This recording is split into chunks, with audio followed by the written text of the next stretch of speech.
Now Pedersen's a blast. Oh, that hit Provorov. Diving save. Hart as he flashes across. Briere sets up Carl. Side of the net. Deflected. Score! Briere moving in. Stops. Cuts to the middle. Still has it. Shot! Score! Here's Hughes giving it across. Oh, what a save! Save by Hart!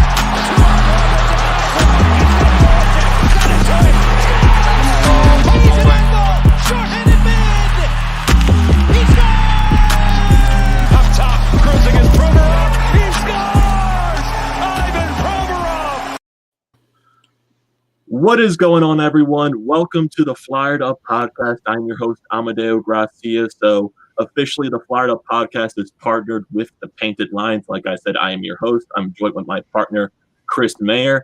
And we've been doing the Flyered Up Podcast for maybe over a year now, but now we are officially partnered with the Painted Lines. And we have someone joining us from the Painted Lines, their Flyers writer for over 3 years, Tyson Quibel. Tyson, would you like to introduce yourself to the people who probably haven't been used to TPL and haven't seen you in a while?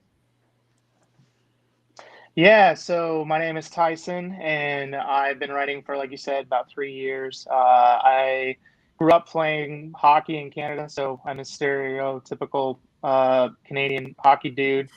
Love all things NHL and prospect related. So had some opportunities to do some scouting in the past, and write a lot about prospects, write a lot about the NHL in general, and also cover Flyers for the Painted Lines. So been doing that for a while, and excited to join you guys to talk about all things NHL and Flyers this year. And we are really excited for you to join us right now. And Chris, this is your first time appearing on the Painted Lines as well. So for people who are not familiar with Chris, would you like to introduce yourself to the Painted Line fan club? Yeah, so what is up, everybody? As Amadeus, my name's Chris. I am pretty much, I basically do everything Flyers pretty much on YouTube. And as Amadeus also mentioned, we've been doing this podcast for a while now. We started back in August of 2019. So pretty much this past year was our first year doing the pod. And, you know, I am on YouTube, as I said. It's Flyers Mania 93. I do a bunch of Flyer stuff with prospects and interviews and all that stuff. I do a lot of game reviews, a lot of discussion videos, things like that. I'm sure you've definitely seen Amadeo's face on there a few times or more. But again, I'm really excited to do this now with the Painted Lines. And let's get started. Definitely. Let's get started right now. And some things we're going to be covering in this version of the Flyered Up Podcast today. We're going to be talking about like the NHL start date and the discussions going on between the NHLPA and the owners right now. Some interesting things going on right now. There's also some Flyers prospects that are getting underway in their respective leagues. Some of them are actually lighting it up as we speak. And then everyone loves to talk about jerseys. So the NHL revealed their reverse retro jerseys for all 31 teams. And that's something fun to talk about, get a little bit of fan engagement there as well for the viewers that are currently watching the live stream as we speak.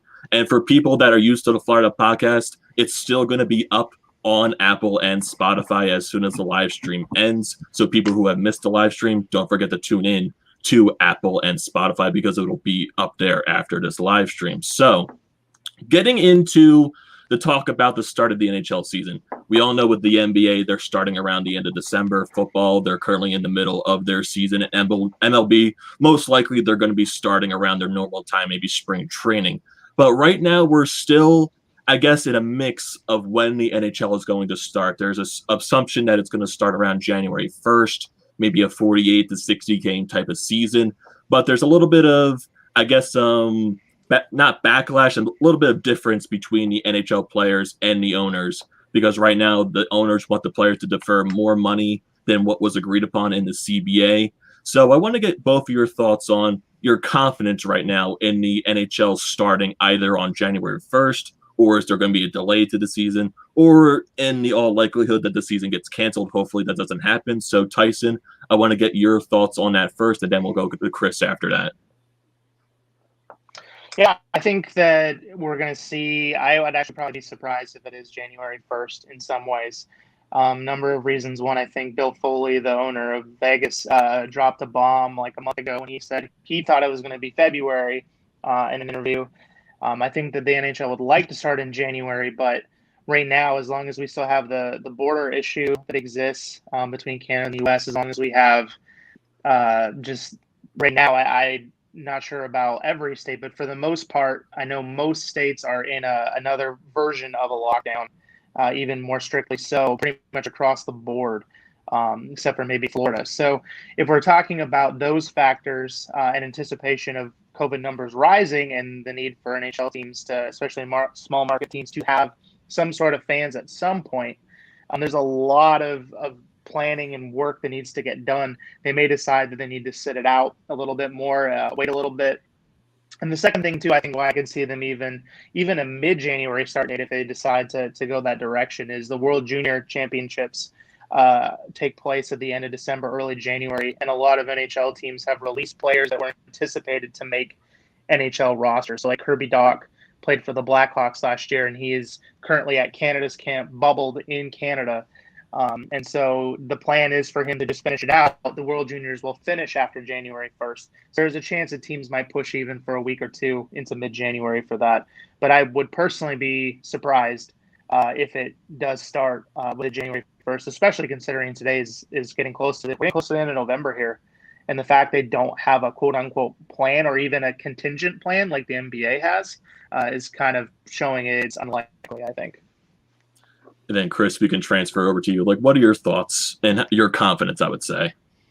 I mean, to me personally, I think my confidence level is high. I mean, I think like the biggest thing is they have to play. They know they have to play. The hardest thing is understanding, are they going to have fans? I think that's one of the big things that they have to kind of take notice of. Is really one of the main reasons I think that they brought out these new jerseys, which I know we'll get into, is because they need money.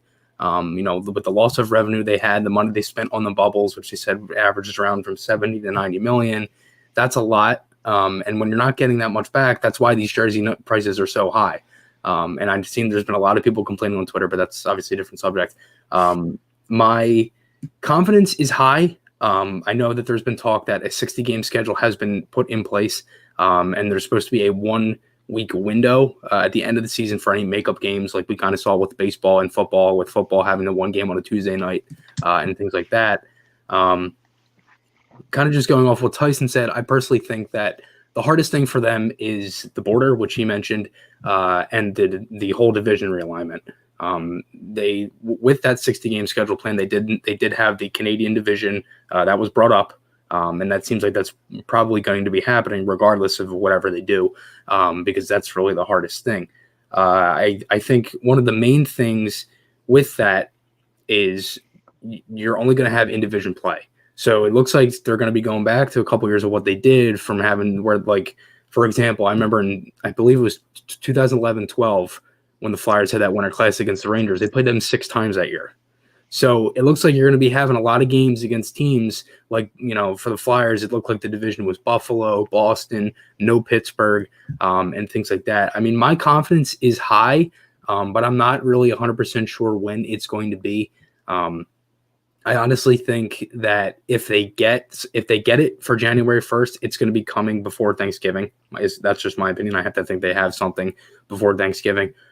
If not, I think we're probably looking maybe 2, maybe 3 weeks down the road. I'm not really 100% sure if the World Juniors it factors. I'm not 100% sure if it's a major factor. I honestly didn't even think of it like that, to be honest with you, because I know the tournament does end January 5th. That is the night of the gold medal game. So it is only a handful of days. I think one of my biggest things is the AHL. I'm not 100% sure what they're going to do with the AHL, because I think that they'll most likely start with the expanded rosters again. And obviously, if we saw the other day with the whole North Division and the ECHL getting canceled, I really don't know what's going to happen with the AHL. So if the AHL doesn't play, I could see them doing expanded rosters for the whole season.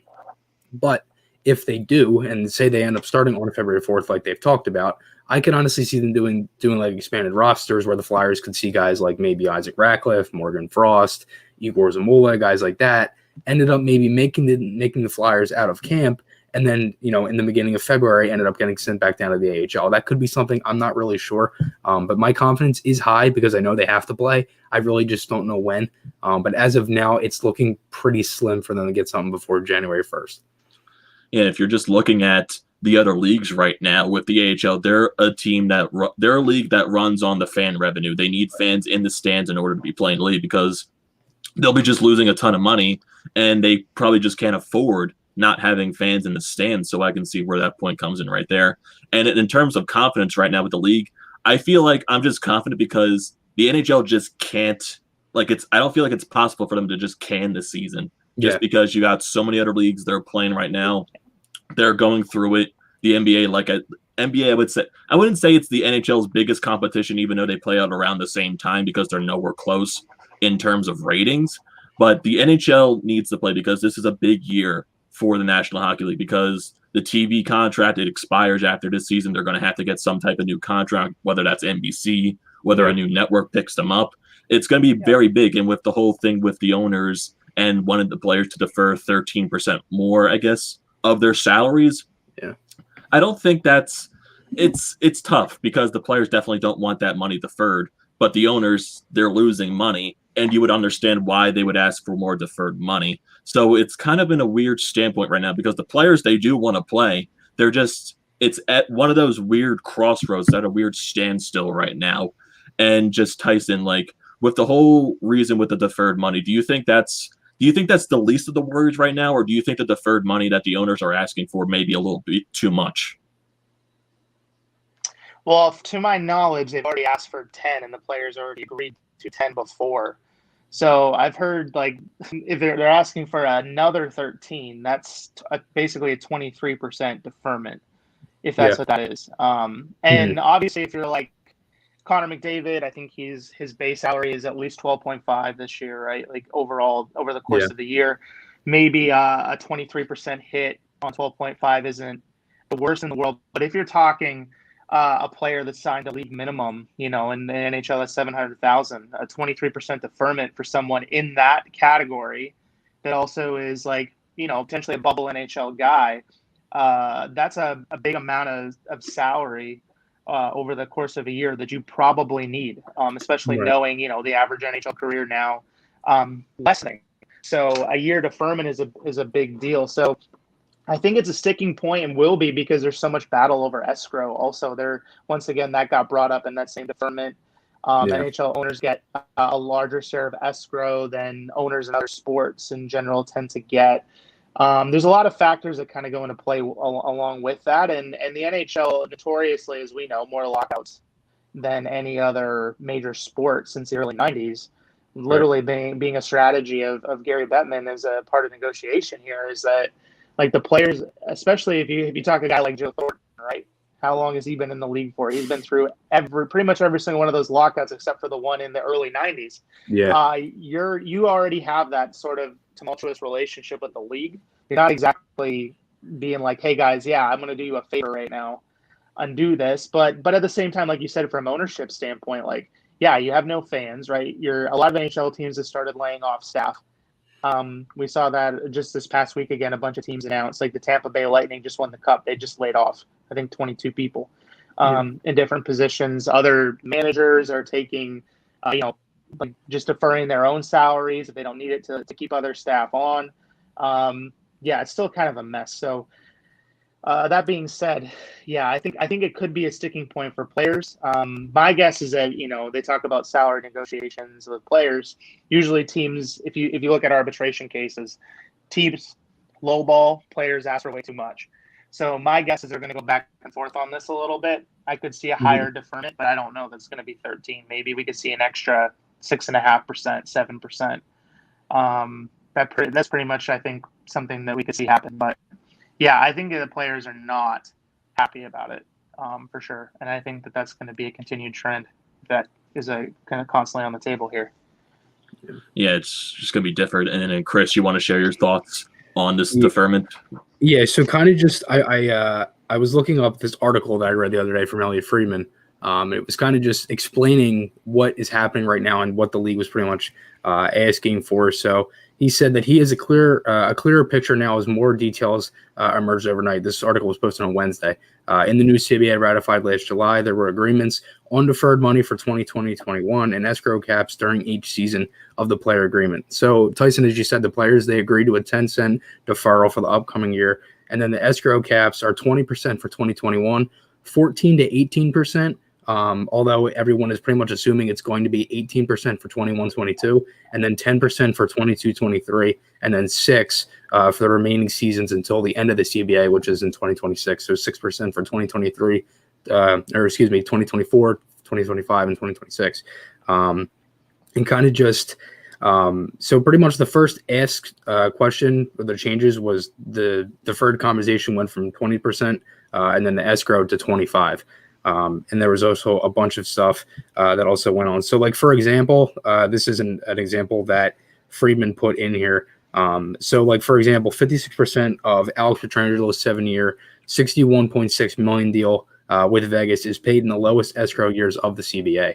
And then for Torrey Krug with the Blues, 7 years, $45.5 million is 52%. So they pretty much split the age and the length of the contract. That could be something.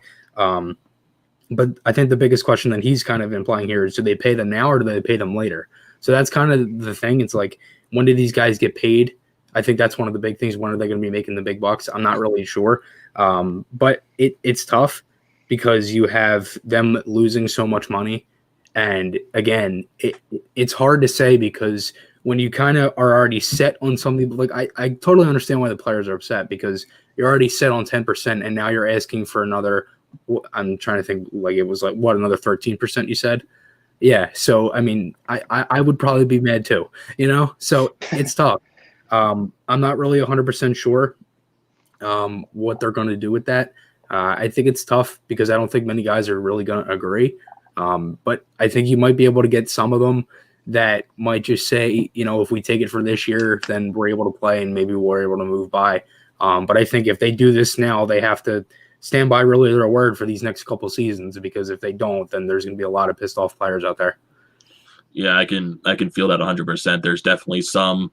I feel like what Tyson said, there probably has to be some sort of middle ground, like what you said. They might maybe settle to maybe like a 6.5 type of deferment settlement with the whole the thing with the CBA, because like we said, they agreed to the new CBA before they went into the bubble, and it's just going to be a weird season just because we're just like in a weird place in time right now with the entire world.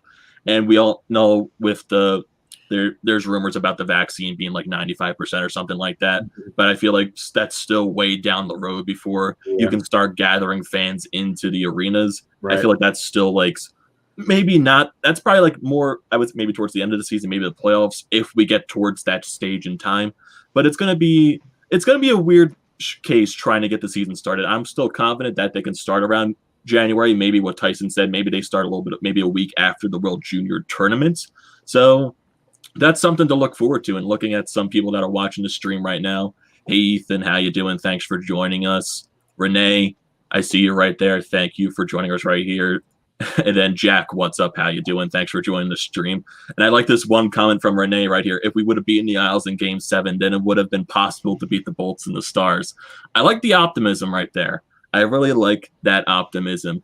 And just going to around with the Flyers prospects right now that are underway in their respective leagues, some of them have been really stand out, meaning guys like Cam York, Elliot Desnoyers. Those two, for Cam York at the University of Michigan, he's been playing very well in their few games where they started up. Elliot Desnoyers has just been lighting the lamp ever since the season started. He has like 24 points right now, 12 goals, 12 assists.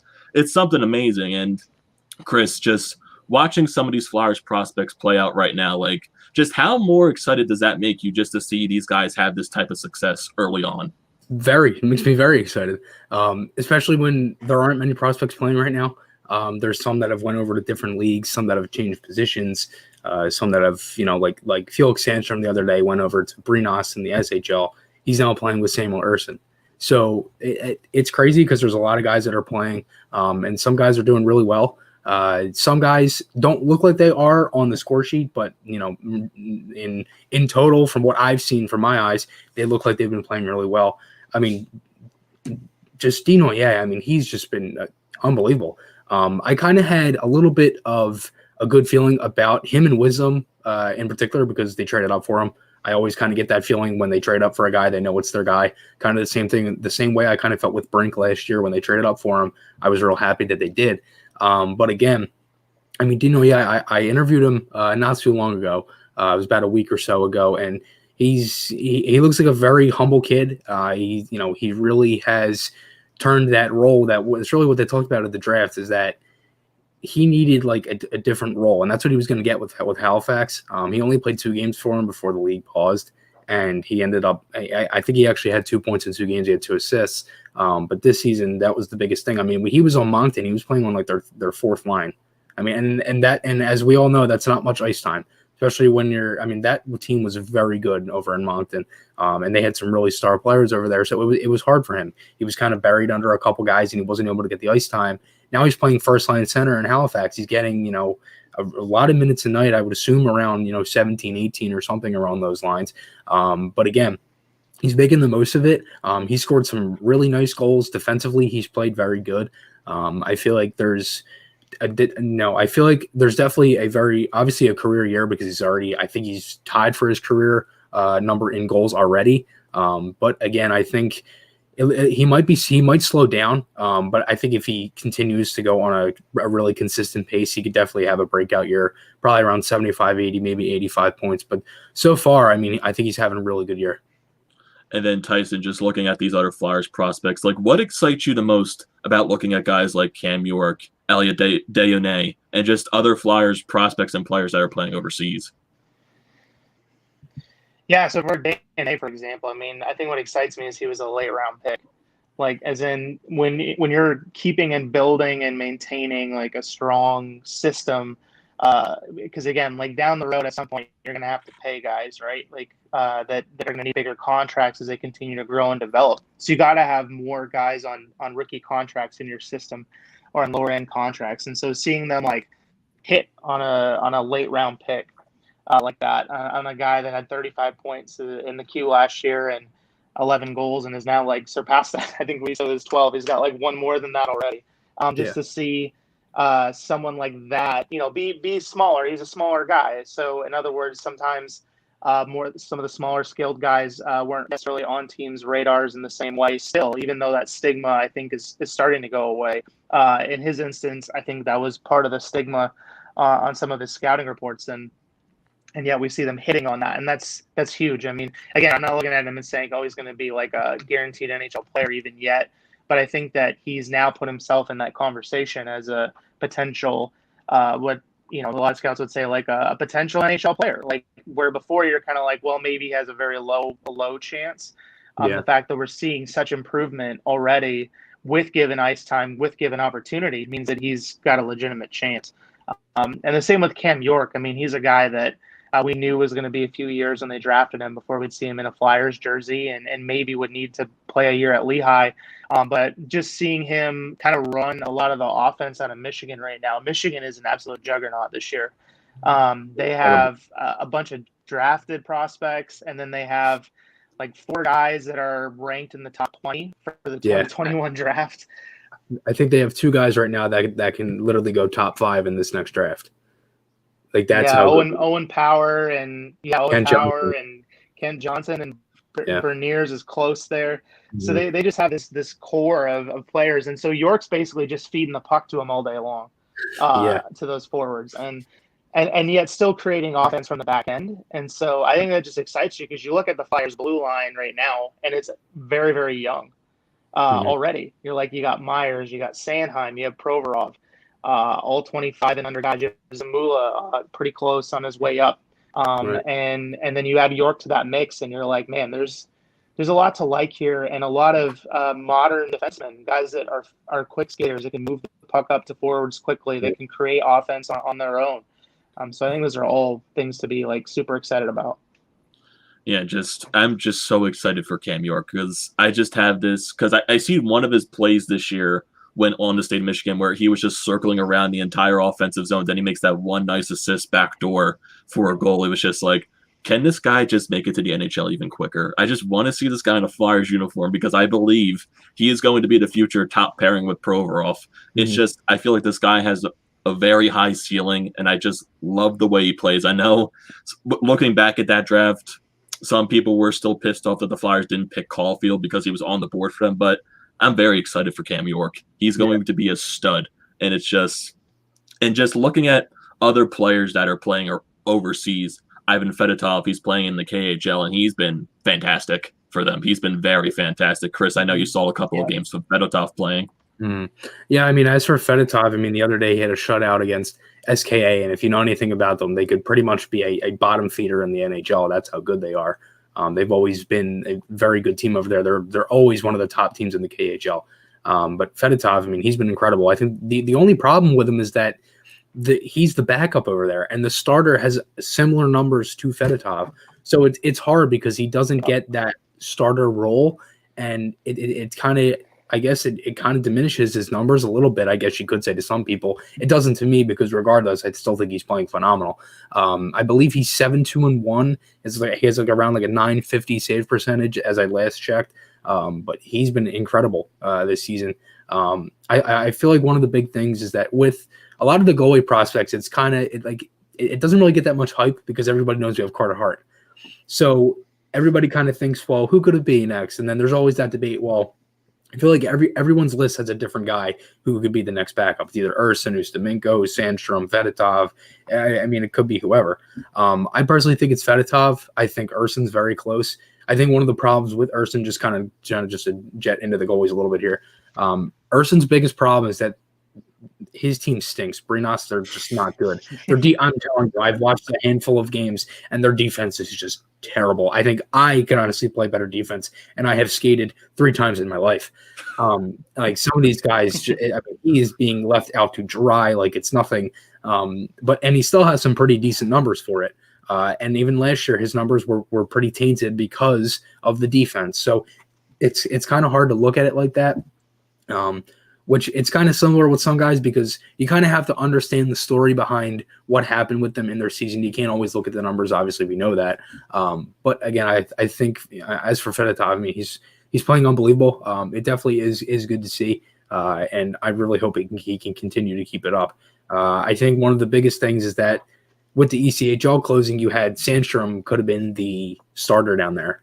But the thing is like, if he's not playing, which obviously Reading isn't going to be playing this year, where does Sandstrom go? So that kind of made me understand why he went over to Sweden, which was before the ECHL, that whole thing came out with the ECHL. So that kind of makes sense. Hopefully he can maybe start with Lehigh Valley, but it looks like it's going to be him and really Ustimenko that are going to be battling, or one of them is going to, stay. I would assume either he goes to Lehigh Valley and battles with Ustimenko for the backup spot because they know they have Alex Lyon, or they're just going to have, Sandstrom might just stay in Sweden. So that could be something. I'm not really sure, but I guess we'll just have to wait and see. But Fedotov, I mean, yeah, he's been killing it right now. And Tyson, just looking at a guy like Ivan Fedotov, what are your thoughts been about him? Yeah, I mean, I'm excited for him because of his overall toolkit. As in he's huge. He's like 6'7", I believe, or as accurate. He's incredible. Yeah, and a lot of times with goalies, like late bloomers, right? Like Carter Hart is the exception, not the rule. Most guys take a long time to make it to the NHL. I mean, even some of these Russian goalies, like Ilya Sorokin, is going to play for the Islanders this next year. I believe he's like 24. Taking him a while to get to the point where it's like, all right, he's probably going to be the backup for the Islanders next year. Has really high potential. Shesterkin expected to be the Rangers starter next year. He's 23. So some of these goalies, they're even on the younger side, take a while to develop. In the sense of Fedotov, he's got that overall toolkit that I think he could potentially. I mean, in my book, I had Urson ahead of him at the beginning of the year. I still do. But I think that he's making a case for himself towards being the top goaltending prospect in the Flyer system. One thing to keep in mind is, for some reason in the KHL, goalie stats are always really high on save percentage and things like that. So sometimes a guy they'll be like, oh, he had a 943 save percentage average over the last 3 years or something. And they'll be like, what? That's insane. Average NHL goalie is closer to a 912, right, or 911 at that level. But the fact that he's at 950, even if we were to try to average that out, what might that translate in another league? Because I feel still it's still good at 917, 920 something. Yeah, it's still really good. So I think there's a lot of good potential there, and I think that's why it shows, with Flyers drafting. That's why you take chances on guys like that in late rounds. I like this guy's toolkit. Boom or bust. Let's just go with it, see what happens, and we're talking years later, and there he is. And just one more thing, the one guy we did not mention, Roddy Ross. They selected 6th round in this past draft in 2019 with the Flyers, and he was on a terrible Seattle Thunderbirds team, and he still had some pretty decent numbers. They were like one of the worst teams in the WHL. It doesn't look like he's playing as of right now. He actually got traded. He's on the Regina Pats now, but hopefully he's a little bit better of some defense in front of him. His numbers might be able to go up. But that is just one thing I wanted to mention. But Amadeo, you can go ahead. And yeah, we got an interesting comment right here. Maybe a question you guys could answer. This is from Sam Stout. He said, "What's the best case scenario for Jay O'Brien at this point?" So, what are you guys' thoughts on Jay O'Brien? Like, where do you think is a hit and miss? What do you think? I mean, honestly, I don't necessarily know too much about O'Brien. I honestly would probably have to get a little bit of a research, but I mean, he's taken. That was 2nd round in 2018 behind Farabee. I mean, I'm not really 100% sure. I feel like I don't know. I mean, I think it's tough. I'm not 100% sure if he can even make the AHL at this point. I feel like it might have been a little bit of a miss of a pick. And obviously everybody wants to harp on the guys that went after, which happens in literally every draft. But I mean, I think one of the biggest things is that he's going to college this year, isn't he? I think so. Yeah, and he was just playing in the BCHL. Yeah, BCHL, yeah. So I mean, you might see a spark in numbers there, but I'm not really 100% sure. I hope he could definitely turn it around, but I'm not really sure. Yeah, he's a tough one in that, like, when the Flyers took him, I believe they took him at like 19. Some people were surprised when they made that pick. Yeah, it was like one of those ones where he was a 1st rounder, and kind of was unexpected. But at the time, even though, on the NHL broadcast, they're like, well, it's a little unexpected. Most people had him ranked as a 2nd rounder. I had him ranked as a late 2nd rounder at the time. But a lot of NHL teams had him as a late 1st rounder talent. So at the time, it might have seemed a little off the board, but it wasn't insane. And he ran into a situation developmentally where he jumped from a high school league right into Division I college. So he didn't play like United States Hockey League, one of the main feeder systems, into NCAA. Those guys tend to transition well. He didn't play in that league. So he went straight into NCAA, bombed his rookie year, decided to transfer according to transfer rules, right? Ended up in the BC Hockey League, or he put up really good points. So he's one of those guys where I think I haven't given up on him yet. I think the next 2 years will really tell. I mean, he'll be older, right? An older player, hopefully more mature, heading into his sophomore year of a college season at a different college team. Hopefully they actually start up. I don't think he's I believe in Hockey East, not in he's on the Ivy League. Yeah. So he's not in Ivy League, which shut down. So I think like there just has to be some realistic expectations of him where, where the Flyers saw him as a highly intelligent, like 2-way guy that wasn't going to blow your socks off when they drafted him. So we just may not see him put on a jersey until he's 24 years old, like 3 years from now, even so. So they knew he had a longer developmental curve. Right. We gotta wait on him a little bit longer, I think. Right. Yeah, definitely. And just like going back to that draft, we have another comment from Sam right here. He says, "Why do teams with multiple 1st-round picks seem to like have to reach on one of them? I don't see a problem with having multiple high-profile prospects." And I do understand that point. I feel like during that time of the draft, Hextall, he just had so many so many good picks like over his tenure. So I guess maybe at that point he just felt like, okay, maybe we can reach for a guy. Like maybe because we had 2 1st-round picks, like not even back to back at that point. So I guess he felt like, okay, maybe we can reach for someone, maybe unrealistic at that point. So I say kind of just like, I feel like there's times where he's maybe let's kind of take a jump here, or maybe he just sees more in the person than we do. I mean obviously the Flyers scouting system has been unbelievable in its tenure. I mean the way that they draft is unbelievable. Some of these guys, they got Oscar Lindblom in the 5th round, and if you look back at that draft, he's easily the best player in that round. So that's kind of unremarkable right there. I mean, there's a lot of things with the drafting and things like that, but I mean, personally, I kind of see it as this, like, if a team is set on a guy and they know that they want him, they will do anything they can for him, which is why the Flyers trade up for guys, and not just the Flyers, any team. And I feel like if they want somebody and they've been looking at someone for a long time, they're going to take them. I mean, I think it's kind of rare when you see a lot of guys drop like you did this year, because you didn't really have that from March till whenever the end of the playoffs end for those leagues. You didn't really have those last couple months of film and everything to look at these guys. You kind of had like the things they were doing over the summer and all the previous film from the games before and earlier in the year. So that might have been why a lot of guys kind of dropped this year. Just like, I mean, you had guys like first round talent fall in the third round. I mean, for example, Conor Mclean, the 6th round pick the Flyers took this year, he was ranked, I think at one point, one website had him ranked at 45. So that's like a middle second round pick right there. And, he he drops a lot. I mean, I remember Dinoye was looked at as like a late second, really high third round pick, and he dropped to the 5th round. I mean, a lot of guys drop. I think it's kind of hard, but if a team is set on a guy, they will take him. Yeah, definitely. And there's some comments right here from our comments section. We got Jamie Martinez. Thank you for joining. What's up, my dude? I love that right there.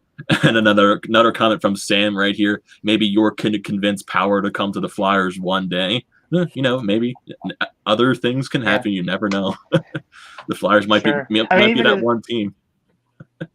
Yeah, and kind of to add to what Chris said. Yeah, sorry. To add to what Chris said. I think too, what happens in a situation like that with O'Brien, a team like the Flyers, maybe didn't have him next on their list officially.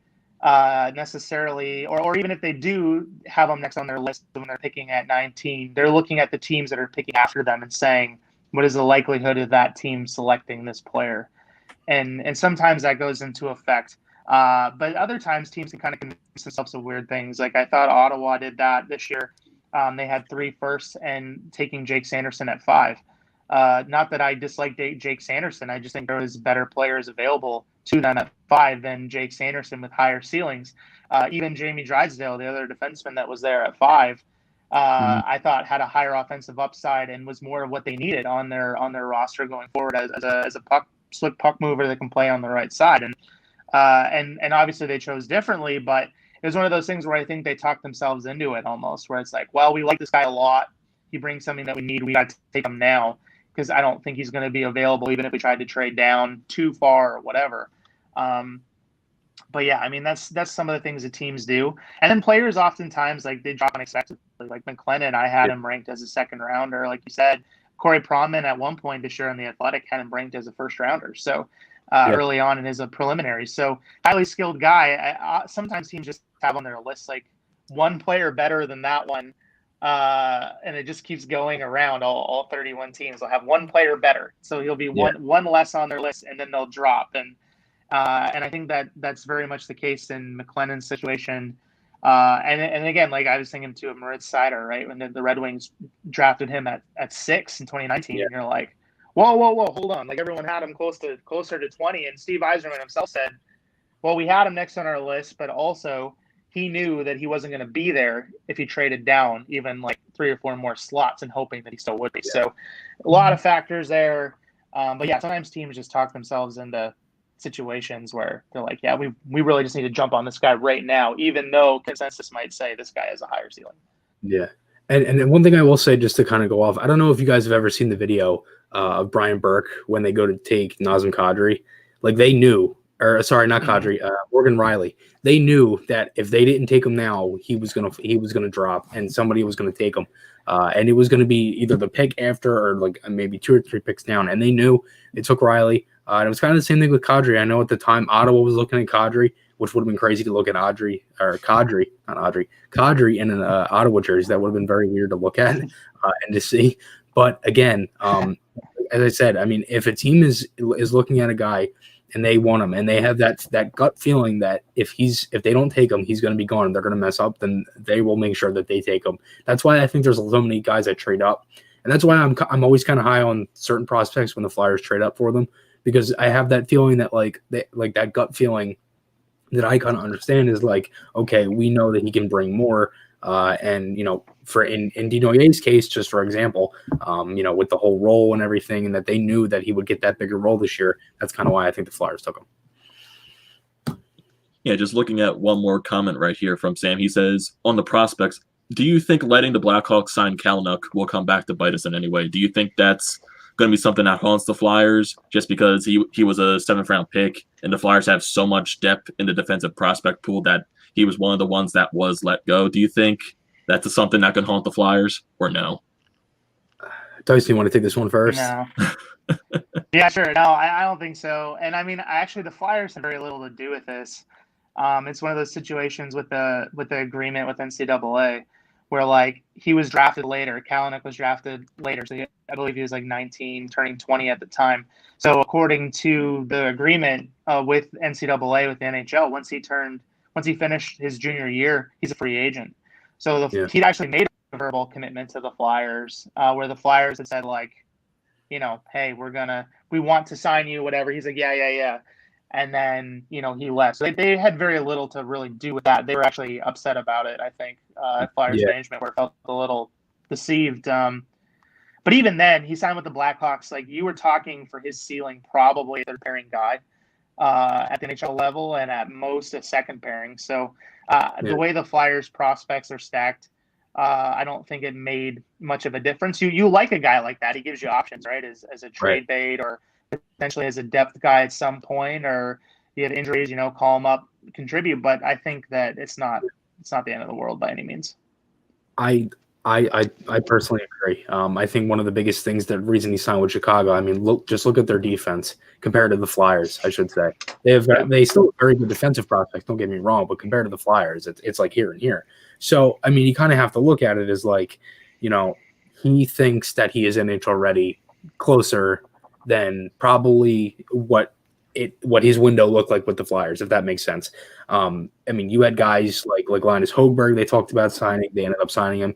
Like David Bernhardt, for example, the Flyers didn't even re-sign him, and the Flyers are still looking at him and things like that. He was another defensive prospect, 7th-round pick, looked like he could have been something, and the Flyers ended up not signing him because, again, I think the window didn't necessarily make sense. I also think at the time, with the contracts and everything, they only had like 47 or I think it was actually they had 49 of 50 contracts and still had a couple guys to sign. This was way back before even the playoffs started.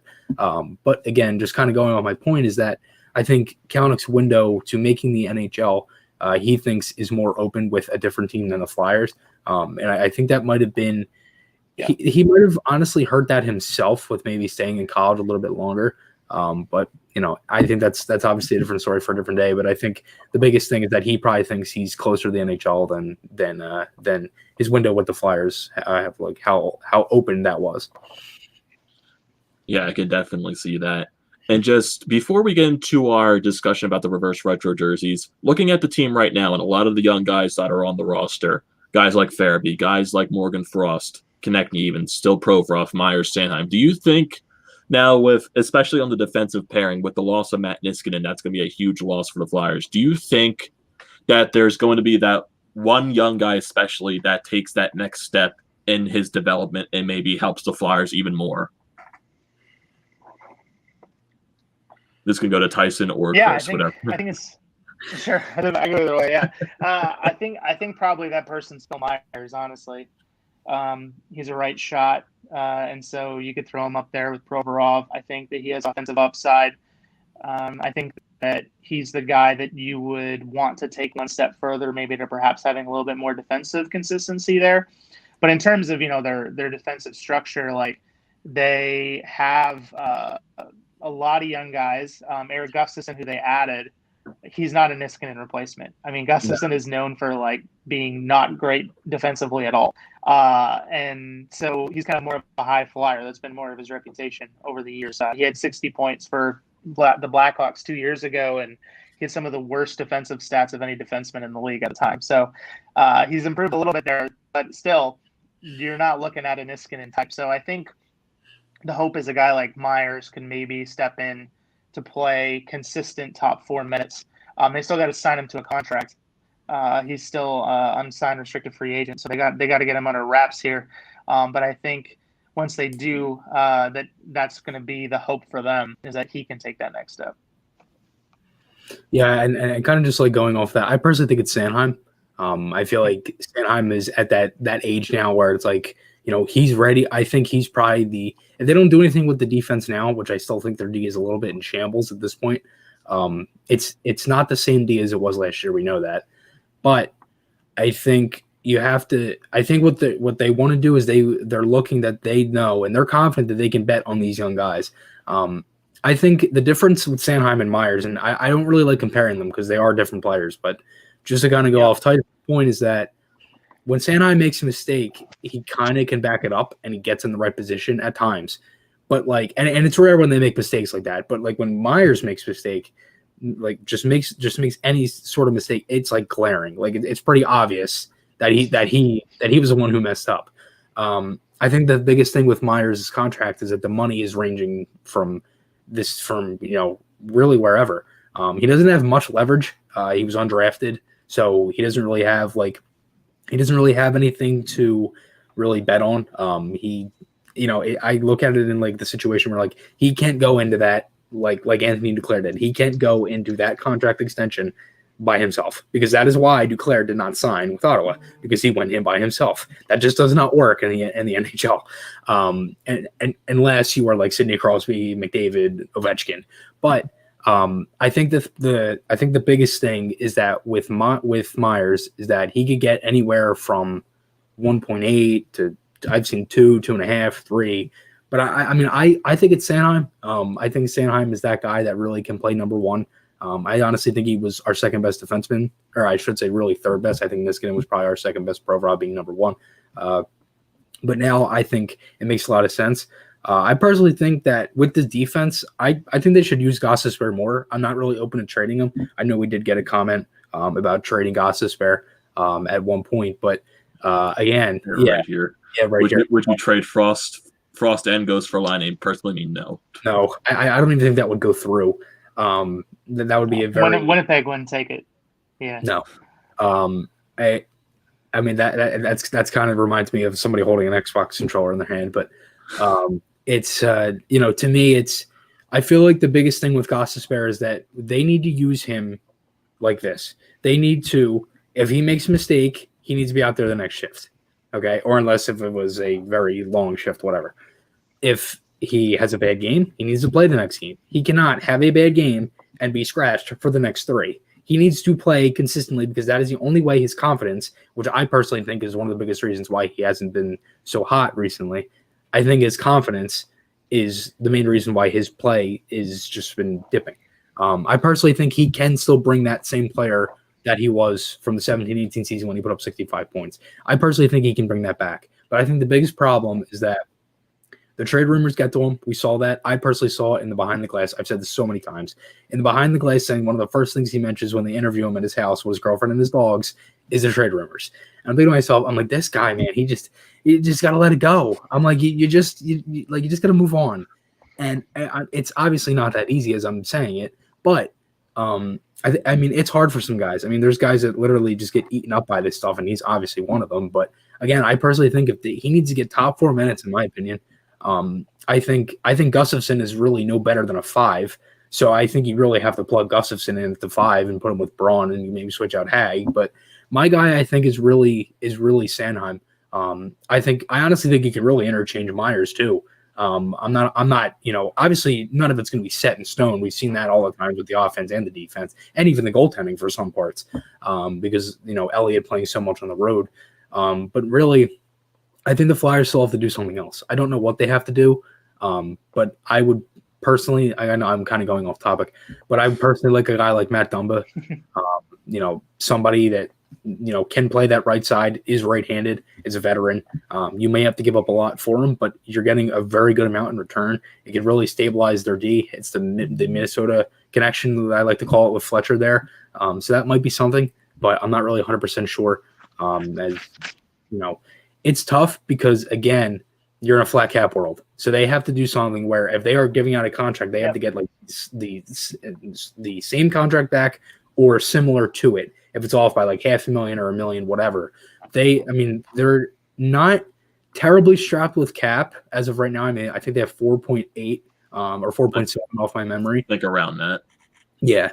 So I think kind of just going off of it is like they aren't horrible right now. Like, and so obviously some of it is going to be going to Myers, right? So you kind of have to put that into perspective too. But I think one of the biggest things that they have to do is just maybe try to find something. And if they don't, maybe they're just going to say, let's just try to score more goals. As stupid as that sounds, they might just try to score more goals.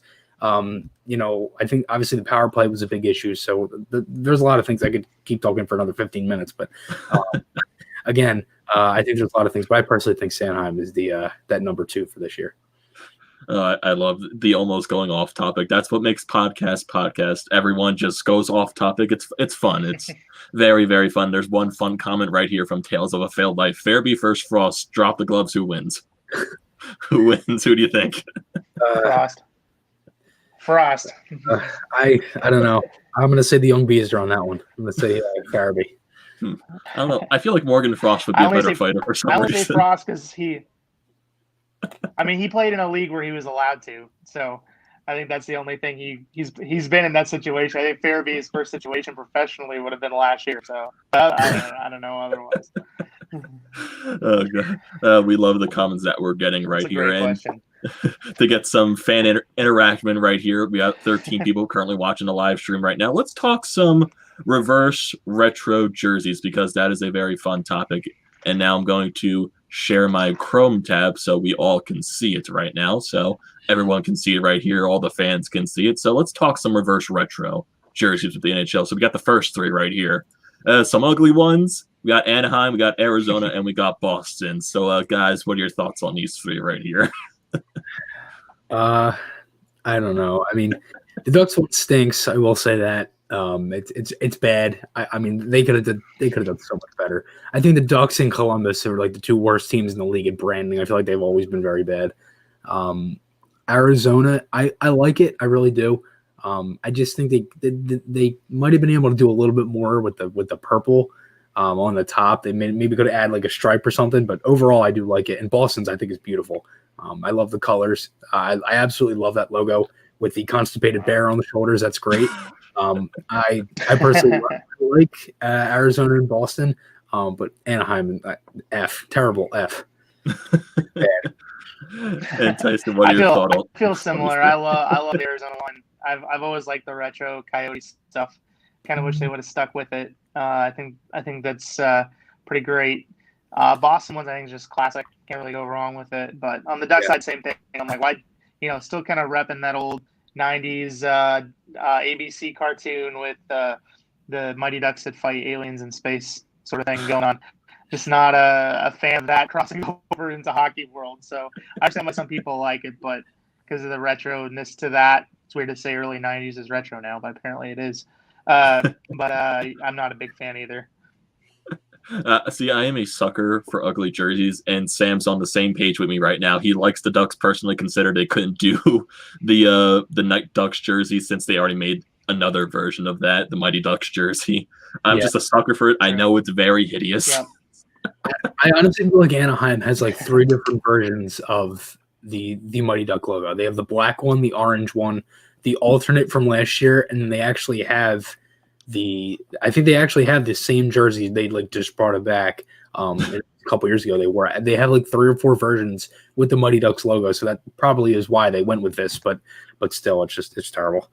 And now going down the list to the next 4 reverse retro jerseys, we got Buffalo, we got Calgary, we got Carolina, and we got the Chicago Blackhawks. So guys, what are your thoughts on these 4 jerseys right here?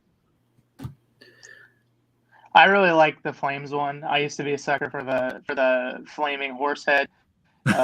Not really sure why. I'm assuming it's because I was young enough when it came out that I just thought it was cool. So I definitely am a fan of that. It's kind of polarizing though. Some people are like never liked that third jersey they had for a season or 2 there. But and I'm always torn on I love Hartford Whalers stuff. Like I collect some of it. I think they're kind of this cool team that I wish was still in existence.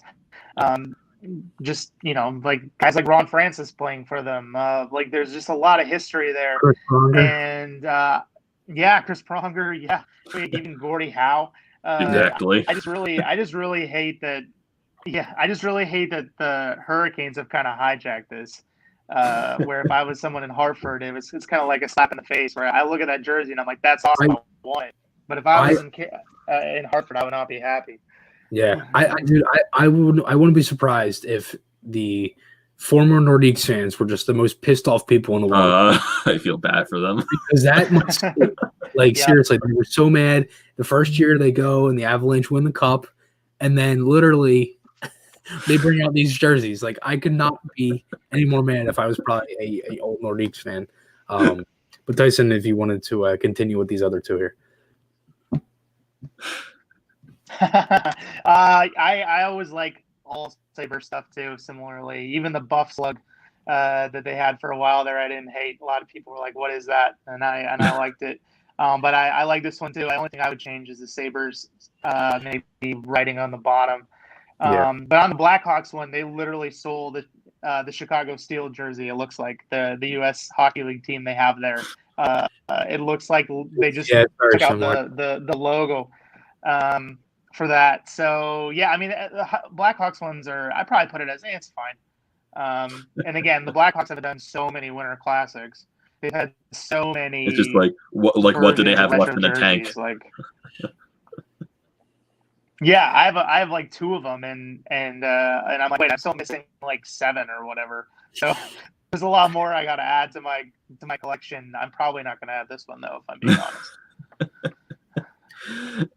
And Chris, you can give your thoughts on these jerseys too. Like Chicago, they've played in 6 outdoor games. I think they're 1-5. Like, they've only won 1. Just stop putting them in. They keep losing. But no, I mean, kind of just. I like it. The reason I like the Blackhawks one is because the logo. I've always liked that logo. I think the Blackhawks. Like same with Boston and Chicago. You can't really mess up a Blackhawks or Bruins jersey. I feel. I think for Chicago, I've always liked their red home jersey, so I think black has always looked good on them. I remember back in like the early 2000s, they had the all blacks, and those were like one of my favorite ones. And then the 15 Stadium Series, they had like that kind of like shiny black one when they played Pittsburgh, and I really did like those. I kind of wish they maybe went back to that, but I do like this one. For Hartford, I love the Whalers. I always have. I like them better than the Hurricanes. I cannot stand the Hurricanes, but I love the Whalers. I know it doesn't really make sense. But I mean, Buffalo, I kind of agree with Tyson. I didn't like the wording at the bottom. I thought it looked weird. I love the logo though. That is nice. And the shoulder patch is unbelievable with the Buffalo head on the shoulder patch. And the Flames jersey is just a French kiss. It's just unbelievable. I absolutely love the horse head with Blasty. That's great. And it's funny because I watched an interview with I think it was Valerie Bure from he played with Calgary 97 to 2001, and he was saying that every time they wore these jerseys, they felt like they were winning games, and they all loved wearing these jerseys because they felt like every time they wore them, they had the willpower in them that they were going to win the game, and that was why they loved them. But I personally love this jersey. It's funny because when I saw it. I was kind of just flipping through, and I thought it was another Vancouver one with the skate because I saw like a little V at the bottom. I was like, "Oh my god, here we go again!" And speaking of the Vancouver one, Sam commented, "Calgary's trying to make it look like the Vancouver skate jersey to make all the Canucks feel at home." That's amazing. And just going off your guys' point, I do think the Buffalo writing under the jersey is kind of weird, but to me with this jersey, it's more nostalgic for me just because I remember I grew up with the goat head Buffalo in this jersey when I was a kid, so it's just more nostalgic. Same thing with the horse head and the Hartford Whalers. I have the green version in my closet right now, and Blackhawks, you can't mess up a Blackhawks jersey. That's just my humble opinion right there. And just moving to the next 3 jerseys, some of these are iffy, and one is really great. I personally love the Nordiques. I think the Nordiques, just in the history of the NHL, have the best jersey ever. That baby blue one is to die for. So I want to give your thoughts on these 3 jerseys: Columbus, Colorado, and Dallas.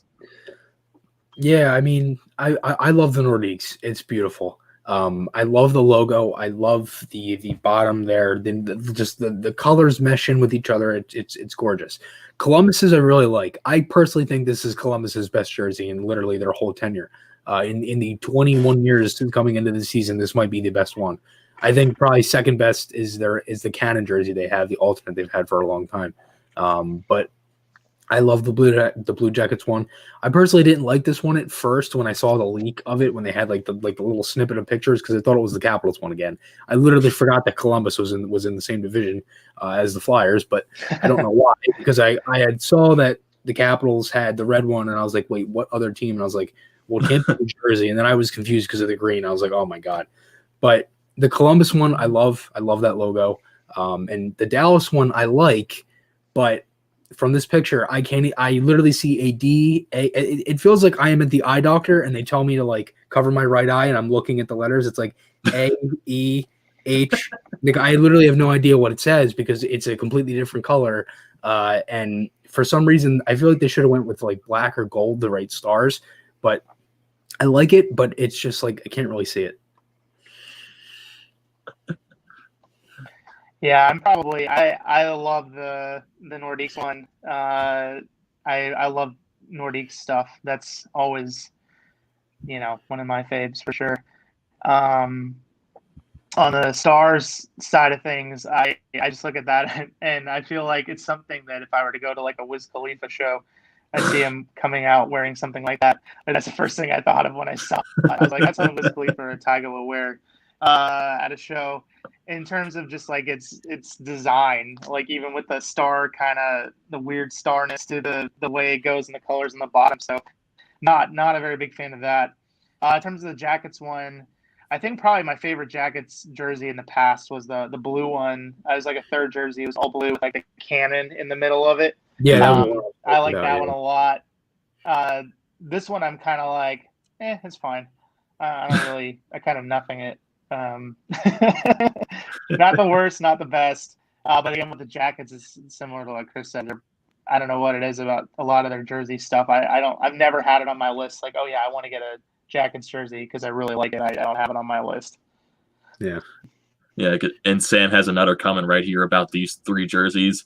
The Nordiques jersey with the Avs color scheme is amazing. Columbus in that much red doesn't do it for me, and I think the Stars looks clean, even though people say the jersey is ugly. It's just with the Stars for me, it's too white. If they maybe like put some green under the outline of the star on the bottom of the jersey, maybe that would look a lot better. It definitely throws it to that reverse retro of what the Stars jersey used to look like. But it's just like, it's too white. And like what you said, Chris, it feels like I'm at the eye doctor. I can't see what the hell this thing says. I just can't. And then moving to the next three, we got a very lazy design right here and two neat designs. Detroit, they literally just went into Photoshop and made the arm and the bottom gray. That's all they did.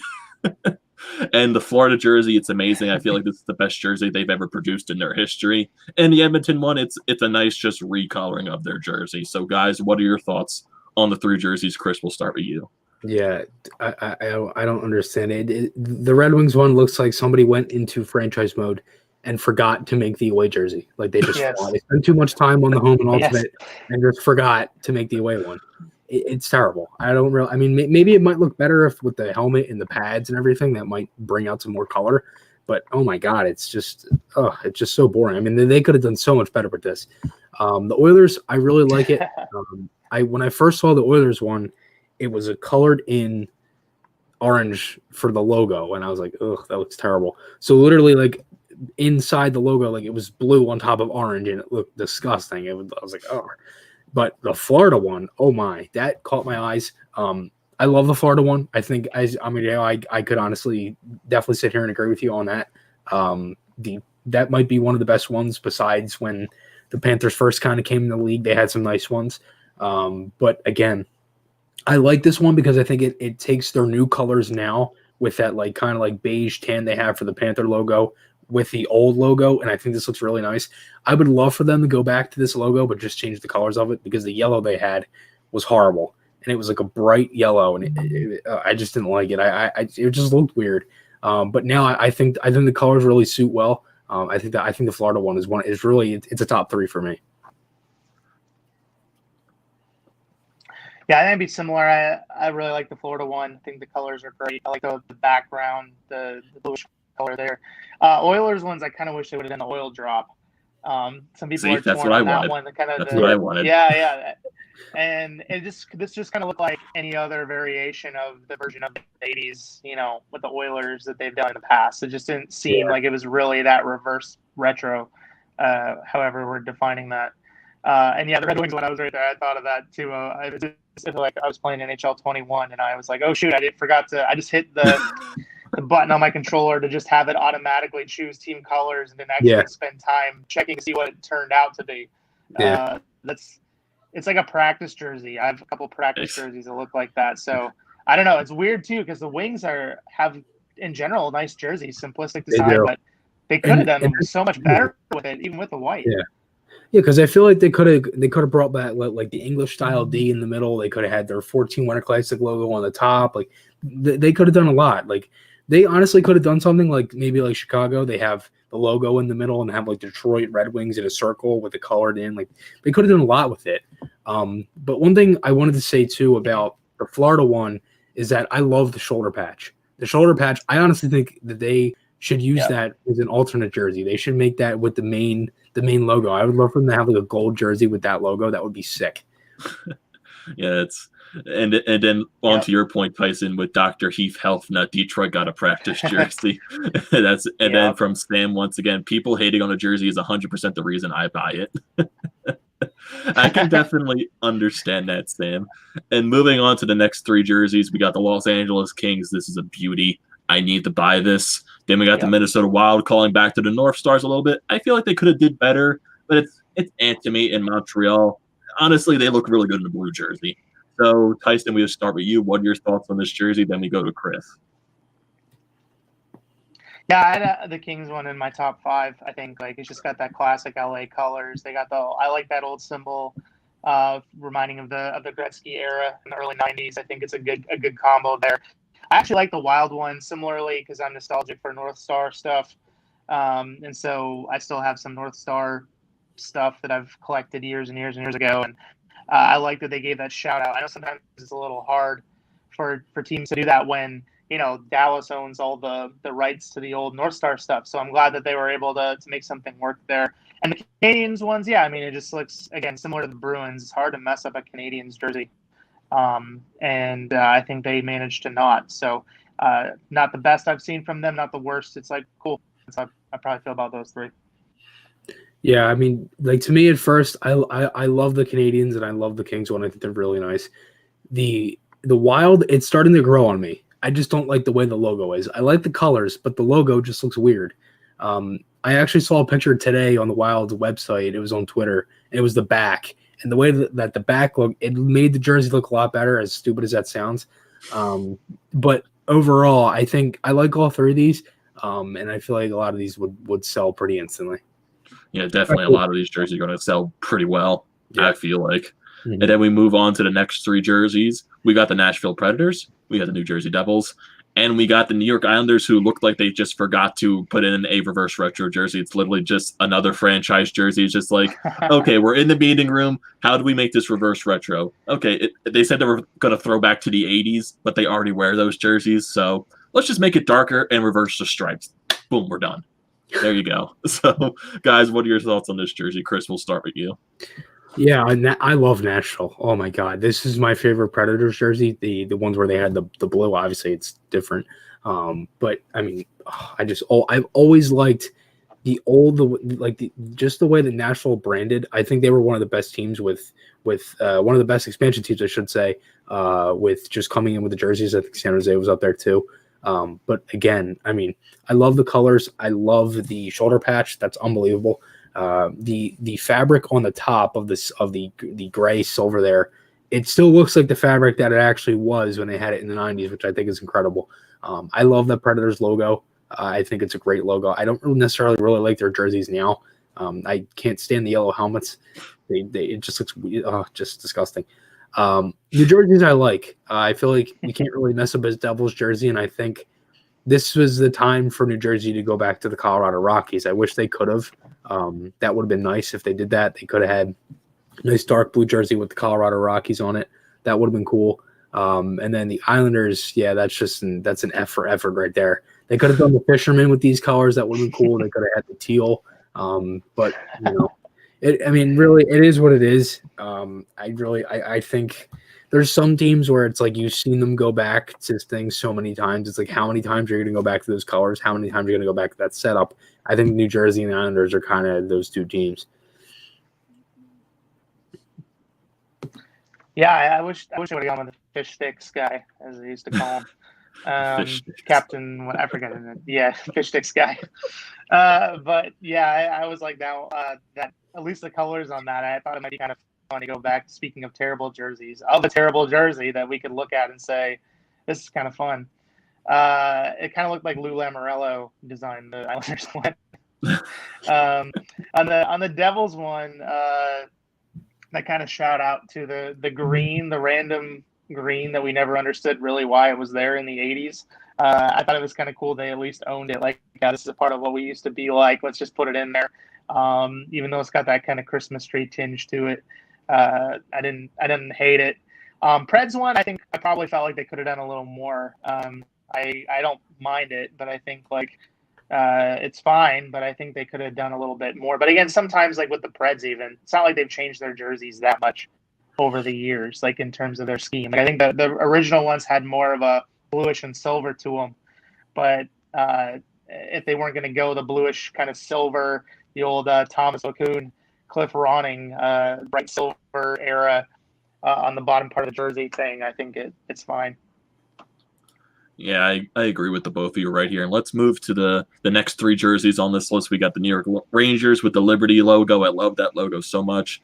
Ottawa looks like just a recoloring of their current home and road jerseys, but you can't not have a red Ottawa jersey. And then you get the Flyers reverse retro jersey, which is starting to warm up to me. So, guys, I want to hear your thoughts on this. I love all three of these. I like the Rangers one. I love the logo. The shoulder patch is great. I like how it's just a nice solid blue. All the colors kind of just congeal really well together. Same with Ottawa. I think the red with that Senators logo is great. The Flyers, I love the Flyers one. I've said that really from the beginning. I do. I love just the way. I've always liked the way that jersey is. Like, it's got the line over it, and it's funny. I actually had my white one from the 80s. It's a Cinderella one that was my mom's from when she had season tickets back in the late 80s when they had guys like Murray Craven, Dave Poole, and guys like that. And I was gonna have it on, but it was really hot in here, and I was just like, all right, I'll take it off. Then I cooled down and I put this on, and then I started to get cold.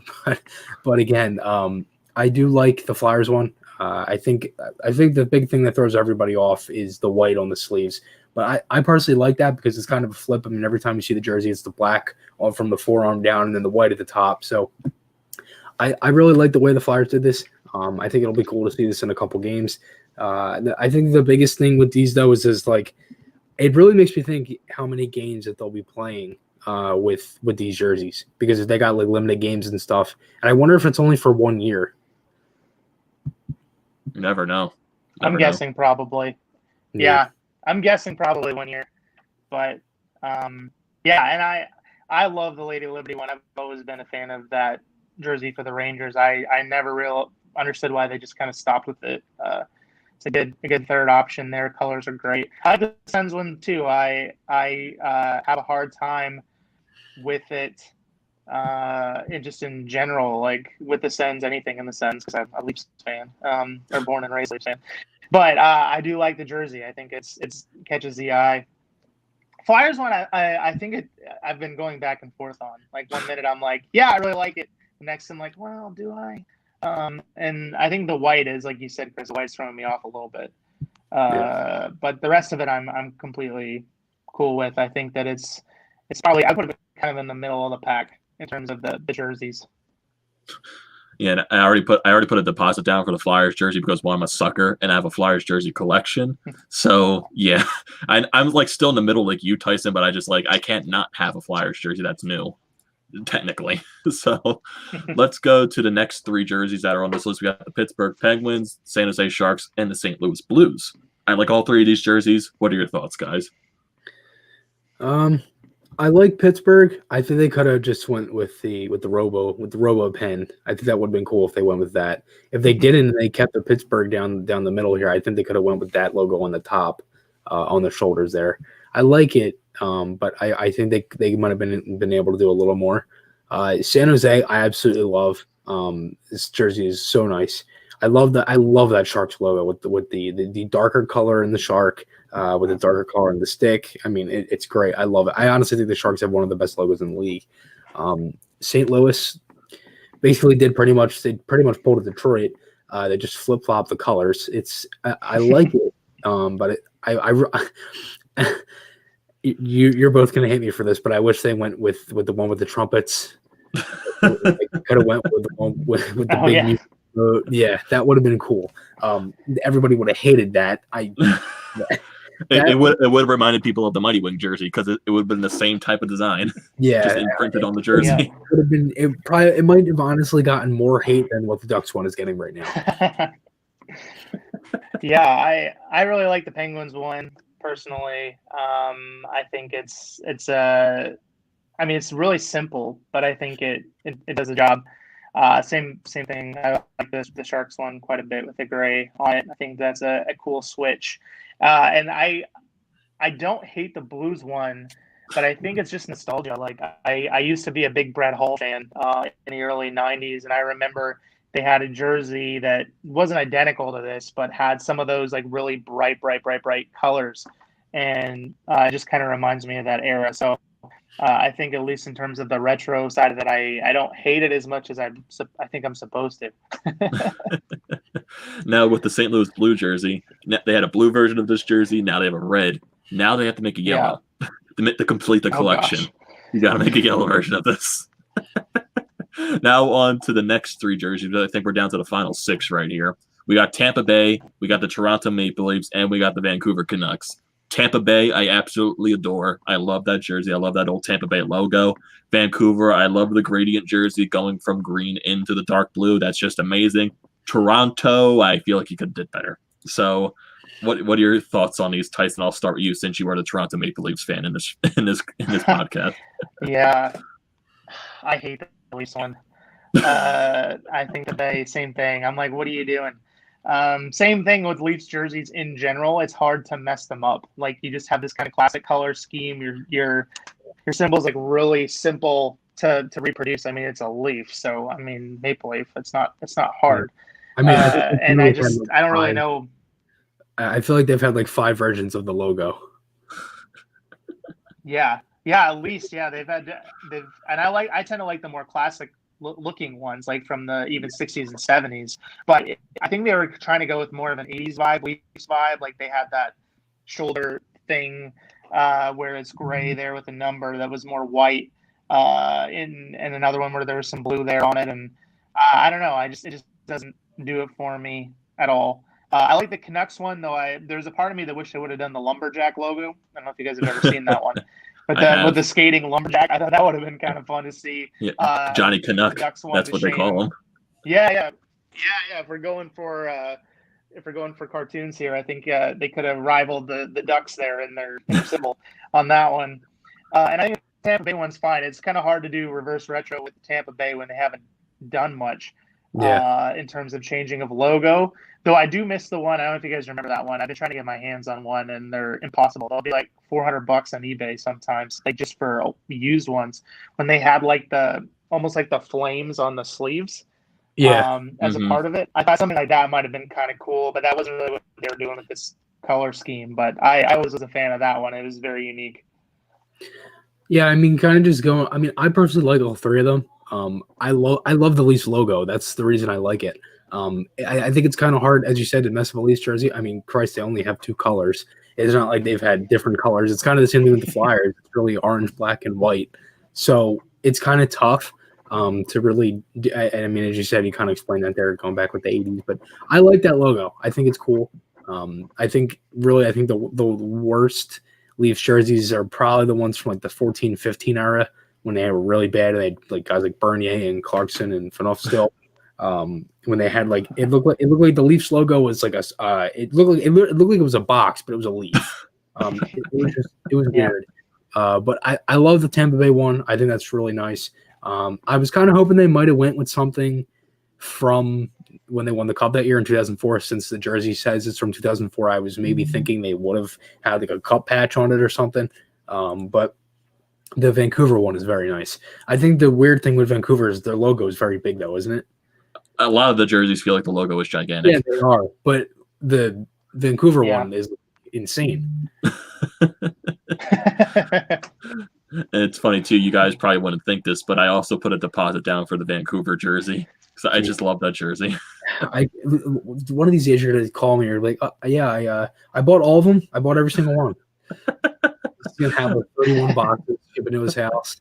I'm sorry, my wallet already despises me. It's already yelling at me as we speak. So that's just, and down to the final 3 jerseys of the reverse collection. We got the Vegas Golden Knights, got the Washington Capitals, and we got the Winnipeg Jets. I like what Vegas is doing, throwing it back to one of the old Vegas' franchise that played in the International Hockey League. I like what they're doing right there. Washington, I love the Screaming Eagle logo. I wish they just made that back into their primary jersey and primary logo. It's amazing. I don't know why they got rid of it. And Winnipeg, I like what they're trying to do. So what are your guys' thoughts on these 3 jerseys?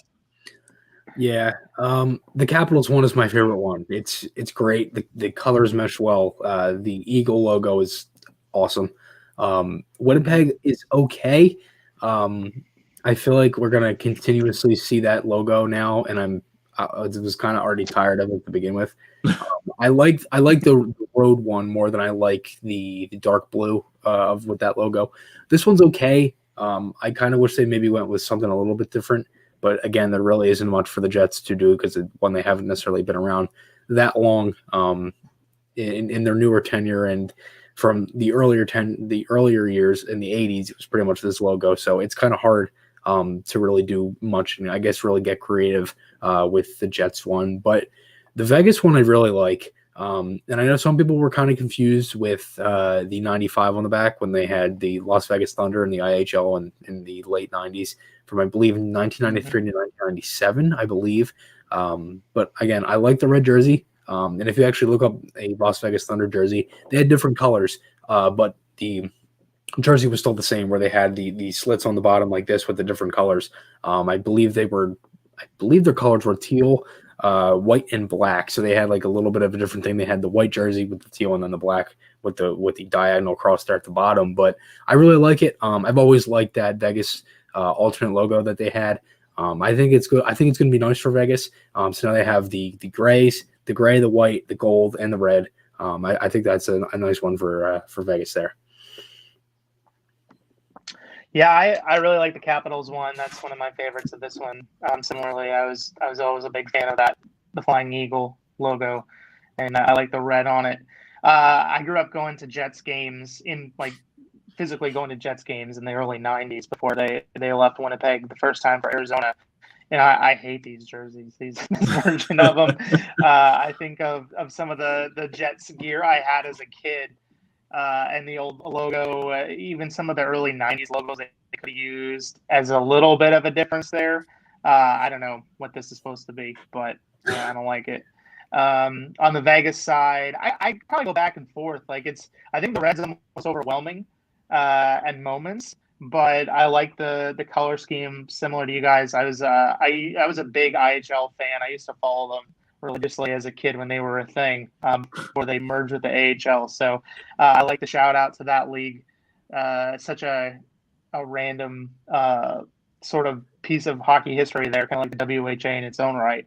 And I like the shout out, but yeah, sometimes the colors are a little bit like blah. But yeah, out of this grouping for sure, the Caps are the best for me as well. Yeah, and it's funny, kind of just going off the Vegas one. I think the lady with the turtleneck kind of throws it off. I think that might be where that comes in, and it's like it's too much. And I'm like, if she didn't have a turtleneck on, this jersey might have looked better, but I think it would have looked cool as we see on the players. So I wonder if they'll get red helmets. That could be something. That could be something. Imagine gold helmets with the gold jersey if they do that. That's the thing. I was honestly I was saying this too, and I know I said this on the video that me and Amadeo did. Maybe they go with a retro theme with the pads. Like maybe they have like a Jofa Bauer like kind of like kind of like a collaboration, and they have like these themed helmets and all the gloves and everything. That could be cool. And I think they might be able to maybe make some more money if they like auction it off or something at the end of the year. That could be something too. But it's just a thought to maybe make these jerseys a little bit more pop. Yeah, that could definitely be something. So I think we're getting towards the end of this episode. It was a nice time. We talked some start dates for the NHL, Flyers prospects, and always fun talking about jerseys right here. So to end this podcast off right now, let's get some tags right here. So Chris, where can people go follow you on social media? Yeah, so I'm on Instagram at FlyerSamMania93. My Twitter is _ Chris Mayer. And then, as I said before, on YouTube, it is FlyerSamMania93. And again, I appreciate all the support you guys have given me recently, me and Amadeo, and now Tyson with the podcast. We appreciate everybody that was in the chat for this episode. We had a lot of comments and a lot of guys who stayed around. So again, we appreciate all of you. And again, this was a fun time. I can't wait for the next one. And Tyson, where can people go follow you on social media? Yeah, you can find me at Twitter at QuibelTyson. And so I got some articles coming out. I've been working on a few projects recently, particularly ranking all 31 teams in terms of prospect depth and a few other similar-minded things. Hopefully going to have a 2021 draft list, my first one. It's the latest I've ever done one, but the preliminary list hopefully coming out within the next month. So keep an eye out for those two things. Yeah, definitely stay tuned to that. And for me, you can go follow me on Twitter at Amadeo Gracia98. Same thing with Twitter. You can follow me at TTP Sports. Same thing with my YouTube. It is TTP Sports. And thank you to the people who joined us here on our live stream from the Painted Lines YouTube channel, from TTP Sports, and from Flyers Fan Mania 93. Thank you to the people who are commenting on this podcast right here. It was a nice, fun live stream. Don't also forget to follow the Painted Lines on their Twitter at the Painted Lines. Same thing, subscribe to their YouTube channel. And we'll definitely be back here at the Flyer Up Podcast. And we're going to make this more of an annual thing. We're going to get more consistent. And it's going to be a very fun time leading up to the NHL season. So I think this is going to do it right here for the Flyer Up Podcast. And for people who missed the live stream, it's still going to be up on Apple and Spotify. So you definitely won't miss anything right there. So thank you, everyone, for joining the live stream here at the Painted Lines. And thank you for listening to the Flyer Up Podcast. I'm your host, Amadeo Gracia. He's Chris Mayer, and he is Tyson Quibel. And we will see you next time.